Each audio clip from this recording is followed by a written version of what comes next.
வந்த மொதல் நாளே கிளம்பிடலாம் போல இருந்துச்சு. ஆனால் வந்து 1 இயர் ஆனப்பயுமே சரி, ரூம்மேட்ஸில் அவங்கெல்லாம் பார்க்குறப்ப தான் ரொம்ப இதாச்சு. அவங்களாம் ரொம்ப கஷ்டப்பட்டு சின்னதுலேருந்து எல்லாமே அவங்களா கற்றுக்கிட்டு எல்லாமே வந்துட்டு இருந்தாங்க. ஆனால் எனக்கு வந்து ஹெல்ப் பண்ணுறதுக்கு அவங்க எல்லாருமே இருந்தாங்க. எல்லாருமே ஒரு வகையில் ஹெல்ப் தான். நானாக தனியாலாம் பெருசாலாம் இது பண்ணலை. இப்போ வரையுமே ஒரு மாதிரி எப்படி சொல்கிறது, ஒரு நாளைக்கு ஒரு 5 மணி நேரம் 6 மணி நேரம் படிச்சிருப்போமா அப்படின்னு சொல்லிட்டு கூட யோசிச்சு பார்க்க முடியல. இங்கே வரப்போ எனக்கு வந்து ஆக்சுவலாக மேக்ஸ் ஒரு யூஜி பிஜி முடிச்சப்போ எனக்கு என்னென்ன தெரியணுமோ அதில் எதுவுமே எனக்கு தெரியாது. இன்னும் சொல்லப்போனால் ஃபங்க்ஷனு 1 on 2 அப்புறம் குரூப்னா என்ன இதெல்லாம் எதுவுமே தெரியாமல், அதுவும் பிஜி இதெல்லாம் முடிச்சப்பறம் கூட இது எதுவுமே இதை பற்றி எதுவுமே ஐடியாவே கிடையாது. இங்கே வந்து நான் 0லேருந்து தான் எல்லாமே ஸ்டார்ட் பண்ணேன். எல்லாமே ஸ்டார்ட் பண்ணதுலேருந்து கொஞ்சம் கொஞ்சமாக அப்படியே எப்படி சொல்கிறது, ஒரு மாதிரி ஜாலியாக நாங்கள் எல்லோரும் படித்தோம். ஸோ மெயினான விஷயம் நான் எல்லாருக்கும் என்ன சொல்கிறேன்னா, எதுவும் ஸ்ட்ரெஸ் ஆகாமல் படிங்க. ப்ரெஷர் இருக்கட்டும், ஆனால் வந்து ஸ்ட்ரெஸ் வேணாம். ப்ரெஷர் இருந்தால் தான் படிப்பீங்க. ஆனால் ஸ்ட்ரெஸ் வச்சுக்கிட்டிங்கன்னா அது வந்து எக்ஸாமில் வந்து உங்களுக்கு ரிசல்ட்டை கொடுக்காது. லாஸ்ட் நெட் வந்து ரொம்ப இதாக இருக்கும். எனக்கு என்ன ஆயிடுச்சுன்னா, ஒரே ஒரு கொஷினில் ரொம்ப நேரம் உட்காந்தனால அந்த நெட்டு வந்து போயிடுச்சு. ஏன்னா அந்த ஒரு கொஷின் வந்து கால்குலேட்டிவில் மிஸ்டேக் விட்டேன். ஸோ இந்த கொஷின் கூட போட முடியாதா அப்படின்னு சொல்லிட்டு திரும்ப போட்டு கொஞ்சம் டிப்ரெஸ் ஆகிடுச்சு அந்த டைமில். அதுக்கப்புறம் அது போக இந்த டிசம்பருக்குள்ளே கிளியர் பண்ணணும், அதை முடிச்சுட்டு கிளம்பணும் அப்படின்ற ஸ்ட்ரெஸ் வந்து ரொம்ப ஜாஸ்தியாக இருந்துச்சு. ஆனால் அதெல்லாம் இல்லாமல் தான் போய் கேட் எழுதினேன். அதெல்லாம் இல்லாமல் கிளியர் ஆச்சுன்னா ஆகட்டும், அப்படி ஆகலைனாலும் பரவாயில்ல அப்படின்னு சொல்லிட்டு போய் எழுதுனது தான் கேட்டு. எழுதினப்போ ஓகே, அந்த கொஸ்டின் பேப்பர் முடிச்சு இது பண்ணுறப்பே தெரிஞ்சிச்சு, ஓகே இந்த எக்ஸாம் கிளிக் ஆகிடும் அப்படின்ட்டு. ஆனால் எடுத்த ஸ்கோர் வந்து 38.33 தான் வந்துருந்துச்சு. ஸோ அந்த மார்க்கை வச்சு நிறைய இன்ஸ்டியூட்டில் நான் எதிர்பார்த்த இன்ஸ்டியூட்லாம் கூப்பிடல. ஆனால் அப்படி நான் எதிர்பார்த்த இன்ஸ்டியூட்லாம் கூப்பிடல. ஸோ இன்டர்வியூக்கு கூப்பிட்டது வந்து ஐஐடி கோவாவும் கிரியா யூனிவர்சிட்டியை மட்டும் தான் கூப்பிட்டாங்க. ஃபர்ஸ்ட் அட்டன் பண்ணது கிரியா தான். அது ஏதோ ஒரு வகையில் கொஞ்சம் கொஸ்டின்ஸ் கேட்டாங்க, அது ஒரு லக்கில் வந்து நல்லா கிளிக் ஆகிடுச்சு. ஸோ அப்படியே செலக்ட் ஆகிட்டேன். ஸோ பிரச்சனை இல்லாமல் ப்ரெஷர் இல்லாமல் மட்டும் படிங்க. நெக்ஸ்ட் வந்து முக்கியமாக சாரு அப்புறம் இன்ஸ்டியூட் எல்லாத்தையும் பற்றி சொல்லணும்னா, சார் வந்து கிளாஸ் வந்து சூப்பராக எடுப்பார்.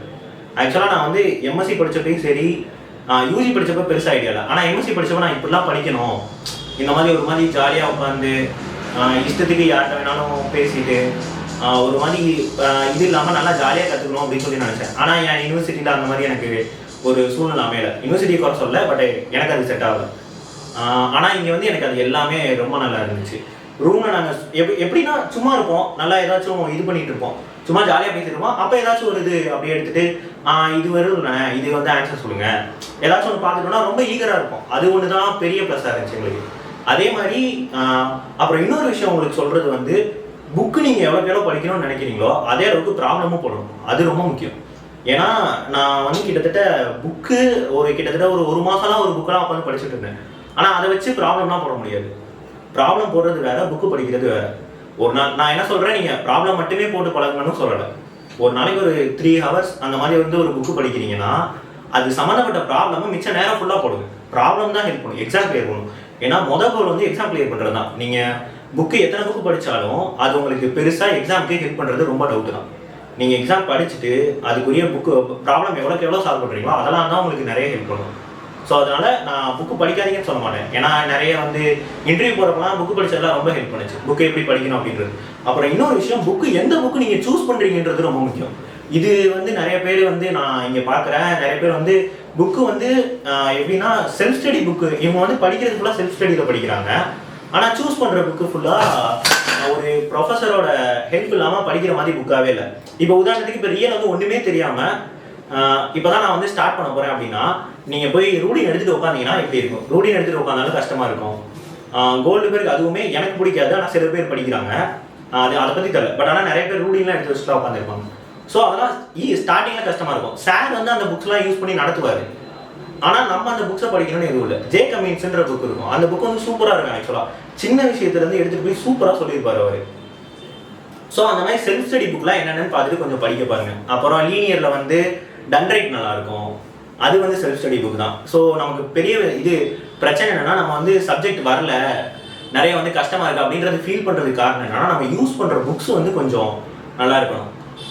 ஏன்னா நீங்கள் ஒரு ஆளோட ஹெல்ப் இல்லாமல் படிக்கிற புக்ஸ் எல்லாம் எடுத்துகிட்டு நீங்கள் தனியாக படிச்சிங்கன்னா அது கஷ்டமாக தான் ஃபீல் ஆகும். எக்ஸசைஸ் போட முடியாது, சில இடத்துல டாபிக் புரியாது, சில இடத்துல லாங்குவேஜ் ப்ராப்ளம் வரும். சில சில ஆத்தர்ஸ்லாம் வந்து என்ன பண்ணுவாங்கன்னா இந்த கொஞ்சம் ஃப்ளூயண்ட்டாக இங்கிலீஷில் யூஸ் பண்ணியிருப்பாங்க. ஸோ அந்த மாதிரிலாம் இல்லாமல் செல்ஃப் ஸ்டடி புக்ஸாக கொஞ்சம் தேடி படிங்க. நீங்கள் இந்த புக்கு தான் ப்ரிஃபர் பண்ணணும்னு எந்த அவசியமும் கிடையாது. ஸ்டாண்டர்ட் புக்ஸ் இருக்கும், அது நீங்கள் படிச்சுக்கலாம். ஒன்ஸ் நீங்கள் ஃபஸ்ட்டு வந்து ஏதாச்சும் ஒரு சப்ஜெக்ட் புரியுறதுக்கு ஒரு புக் படிச்சிட்டிங்கன்னா அதுக்கடுத்து மிச்ச ஸ்டாண்டர்ட் புக்லாம் உங்களுக்கு ஈஸியாக இருக்கும். ஸோ அதனால் அது ரொம்ப முக்கியமான விஷயம். அப்புறம் நீங்கள் இன்ஸ்டியூட் வந்து படிக்கிறது ரொம்ப நல்லது. ஏன்னா பசங்க எல்லாரும் இருப்பாங்க, ப்ராப்ளம்ஸ் போடுறதுக்கு நிறைய ஐடியா கிடைக்கும். அப்புறம் இன்னொரு விஷயம், படிக்கிறத நீங்கள் எல்லாத்தையும் ஷேர் பண்ணுங்கள். இப்போ நாங்கள் வந்து எப்படி படிச்சோன்னா, இப்போ நான், அருள், அன்னபூர்ணி, அக்ஷயா, நாங்கள் 4 பேர் படித்தோம். நாங்கள் 4 பேர் எப்படி படித்தோன்னா, இப்போ எங்கள் கேங்கில் ஒரு ஆளுக்கு ஒன்று தெரிஞ்சிருச்சுன்னா அது கேங்கில் இருக்க எல்லாருக்குமே தெரிஞ்சிடும். ஒரு ஆள் இன்னொரு ஆளுக்கு சொல்லிக் கொடுக்காம இருந்ததே கிடையாது. ஸோ அது ரொம்ப முக்கியம். நீங்கள் எவ்வளோக்கு எவ்வளோ படிக்கிறீங்களோ, ஸோ நாங்கள் இப்போ படித்த எல்லாருமே இப்போ கிளியர். அக்ஷயா வந்து ஆல்ரெடி அது போயிடுச்சு. மிச்சம் 3 பேர் நாங்கள் எல்லாரும் எக்ஸாம் வெயிட் பண்ணி படித்தோம். அவங்க வந்து வேறு யூனிவர்சிட்டியில் ஜாயின் பண்ணுறாங்க. மிச்சம் 3 பேர் நாங்கள் படித்தோம். நாங்கள் படித்த 3 பேருமே கிளியர். அதே மாதிரி இன்னொரு விஷயம், எங்கள் ரூம்லேயும் நாங்கள் எல்லாரும் ஒரு மாதிரி எனக்கு தெரிஞ்ச எல்லாத்தையும் நானும் போய் ரூம்லேயும் சொல்லிடுவேன். அவங்களும் தெரிஞ்சதை இப்படி பண்ணு அப்படி பண்ண அவங்களும் சொல்லுவாங்க. ஸோ எல்லாமே நாங்கள் மெயினாக வந்து இந்த எக்ஸாம் வந்து கிளிக் ஆகிட்டு எல்லாரும் போய் சேர்றதுக்கு மெயினான காரணம் என்னென்னா, நாங்கள் எல்லாத்தையும் ஷேர் பண்ணிட்டு படித்தோம். ஸோ அது ரொம்ப முக்கியம். இன்னொரு விஷயம், எப்பயும் எக்ஸாமில் நம்ம கிளிக் ஆகலை அப்படின்னு சொல்லிட்டு டிப்ரெஸ் ஆகிடாதீங்க. நீங்கள் ஒரு இது பண்ணுறீங்க, ஒரு 6 மாதம் படிக்கிறீங்க, கிளிக் ஆகலையா, அடுத்த 6 மாதம் அதுக்கடுத்து கண்டிப்பாக கிளிக் ஆகும். அதை பற்றி எதுவும் கவலைப்படாதீங்க. அப்படியே ஆகணும்னா இன்னொரு ஒரு 6 மாதம் எடுத்துக்கோங்க, தப்பு இல்லை.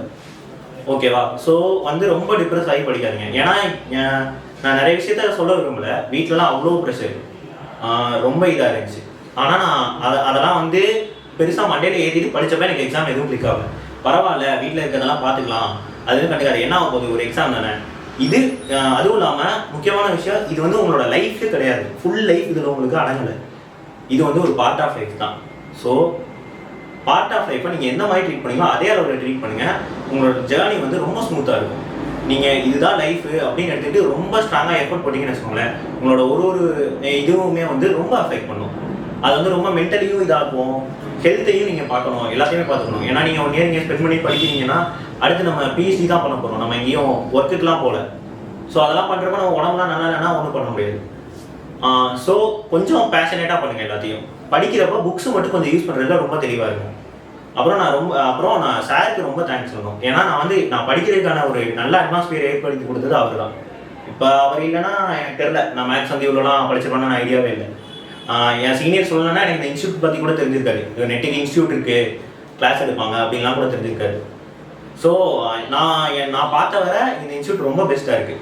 ஏன்னா வந்து இங்கே உங்களுக்கு ஷேர் மட்டும் ஹெல்ப் கிடையாது, படிக்கிற ஸ்டூடெண்ட்ஸில் ஆரம்பித்து பழைய பேட்சில் ஆரம்பித்து இந்த இன்ஸ்டியூட் ஆரம்பிச்சதுலேருந்து வர ஸ்டூடெண்ட்ஸ் எல்லாருமே, சீனியர்ஸ் எல்லாருமே, எங்கள் எல்லாருக்குமே எல்லா ஹெல்ப்பும் பண்ணுவாங்க.